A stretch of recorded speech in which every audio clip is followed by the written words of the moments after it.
ఆంధ్రప్రదేశ్ రాష్ట్రంలో వివిధ మీడియా సంస్థలలో పనిచేస్తున్న జర్నలిస్టులకు 2026-27 రెండేళ్ల కాల పరిమితితో కూడిన అక్రిడేషన్లు జారీ చేసేందుకు సంబంధించిన మీడియా రిలేషన్స్ పోర్టల్ వెబ్సైట్ ను సోమవారం సమాచార శాఖ మంత్రి కొలుసు పార్థసారథి ప్రారంభించారు. గతంలో జారీ చేసిన జర్నలిస్టుల అక్రిడేషన్ల గడువు ఈ నెల 30వ తేదీతో ముగియనున్న నేపథ్యంలో రానున్న 2026-27 రెండేళ్ల కాలానికి నూతన అక్రిడిటేషన్లు జారీకి వివిధ మీడియా సంస్థల్లో పనిచేసే ప్రింట్ అండ్ ఎలక్ట్రానిక్ మీడియా ప్రతినిధుల నుండి దరఖాస్తులు ఆహ్వానించడం జరుగుతోంది.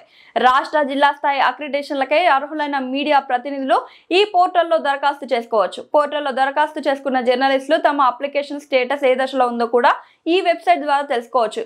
దీని విధి విధానాలకు మంగళవారం పత్రికా ప్రకటన ద్వారా తెలియజేయనుంది సమాచార శాఖ. సో మేము అన్ని డిస్ట్రిక్ట్ లెవెల్ ఆఫీసర్స్కి కూడా ట్రైనింగ్ ఇవ్వడం జరిగింది. సో దాంట్లోవే అన్ని మీ డాక్యుమెంట్స్ అన్ని దాంట్లో అప్లోడ్ చేసుకోవచ్చు. కొన్ని ఆర్గనైజేషన్స్ నుంచి అప్లోడ్ చేయాల్సిన డాక్యుమెంట్స్ మా ద్వారా అప్లోడ్ చేస్తాము.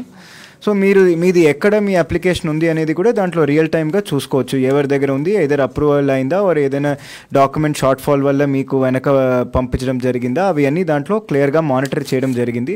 మినిస్టర్ గారు కూడా క్లియర్గా ఆదేశాలు ఇవ్వడం జరిగింది, ఈ November 30th లోపు ఈ ఫుల్ ప్రక్రియ కంప్లీట్ చేయాల్సిందే అని.